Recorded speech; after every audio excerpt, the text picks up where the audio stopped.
সার্জনের দ্বারা আমরা হয়রানি শিকার হচ্ছি। এই সার্জন এই সুবিধাটা নিয়ে আমাদের 20 থেকে 25,000 টাকা হিউজ পরিমাণ মামলা দেয়। তাহলে আমি একটা ট্রিপে যদি পাই 4 থেকে 5,000 টাকা, আর আমার মামলা যদি দেয় 20,000 25,000 প্লাস, তাহলে আমার তো এখানে আর গাড়ি চালানোর কোনো প্রশ্নই আসে না।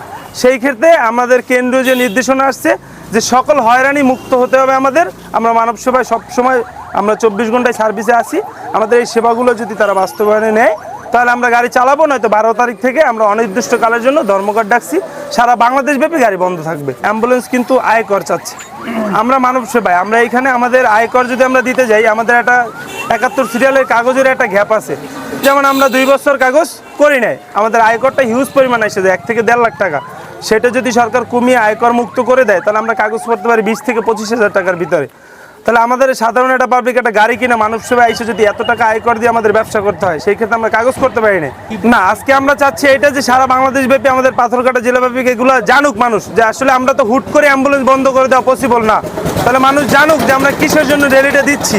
12 তারিখ পর্যন্ত আমাদের টাইম আছে, সেই টাইমটা আলটিমেটাম আগে থেকে আমরা দিচ্ছি। সরকারও দেখুক, আর সকল শ্রেণীর মানুষ দেখুক, কর্মকর্তারা দেখুক যে আসলে আমরা এটা আগে থেকে তাদেরকে আলটিমেটাম দিয়ে যাচ্ছি। যদি তারা এর ভিত্তিতে বাস্তবায়ন না করে, আমরা 12 তারিখ থেকে অনির্দিষ্টকালের জন্য অ্যাম্বুলেন্স বন্ধ করে দেব। আমরা মহড়ার মাধ্যমে সবাইকে সতর্কতা করলাম যে আমাদের একটা দাবি আছে, যখন হুট করে আমরা অ্যাম্বুলেন্স যদি বন্ধ করে দিই সেই ক্ষেত্রে আমাদের উপরে প্রেশার কিট হবে।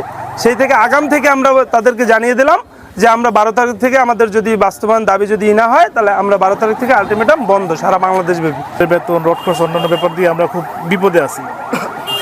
এখন আমাদের এই যে অ্যাম্বুলেন্স যে অ্যাসোসিয়েশন সার্ভিস, এই যে সংস্থা, এদের সাথে আমাদের এই আন্দোলন আমরা একমত। আমাদের এখানের যে সমিতিরা আছে আমরা তাদের সাথে একমত। এই 5 দফা বাস্তবায়ন যদি 12 তারিখের মধ্যে না হয় তাহলে আমাদের আন্দোলন আরও বেগবান হবে। 2023-এ আমাদের একটা নীতিমালা বাস্তবায়ন করার কথা ছিল। ওইটা আশ্বাস দেওয়ার পরে ওনারা বলেছে যে আপনারা আপাতত চালিয়ে যান, আমরা দেখতেছি। তো এখন 2024-এ এসে 25-এ এসেও এই বাস্তবায়নটা হয়নি। তো সেই ক্ষেত্রে আমরা আবার 5 দফা দাবিতে নেমেছি। যেমন অ্যাম্বুলেন্স জাতীয়তাবাদী নীতিমালাকরণ চাই, আর আপনার অ্যাম্বুলেন্স মেডিকেল পার্কিং চাই। দ্বিতীয়ত অ্যাম্বুলেন্স আর আয়কর এইটা নীতিমালা কমাতে হবে। নির্গত হলো অ্যাম্বুলেন্স চলাচলের জাতীয় নীতিমালা চাই। দ্বিতীয়ত অ্যাম্বুলেন্স আয়কর মুক্ত বাণিজ্যিক রেজিস্ট্রেশন চাই।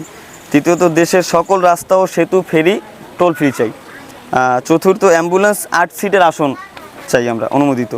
আর সকল হাসপাতালে পার্কিং ব্যবস্থাটা চাই আমরা। সেক্ষেত্রে আমরা 12 তারিখ থেকে অনির্দিষ্টকালের জন্য ধর্মঘট, যা কিছু বিনিময় গাড়ি চলবে না। আমাদের 2023 সালে 25শে জুলাই অ্যাম্বুলেন্স নীতিমালা করণের জন্য আন্দোলনের নামে তখন সরকার আমাদের আশ্বাস করে যে এটা দেখমু, কিন্তু আজকে 2025 সাল, এর কোনো শুরু আমরা পাইনি। তাই 12 তারিখ থেকে সারা বাংলাদেশ আমাদের অ্যাম্বুলেন্স ধর্মঘট ডাক দিয়েছে। এজন্য অ্যাম্বুলেন্স 12 তারিখ থেকে সব বন্ধ থাকবে।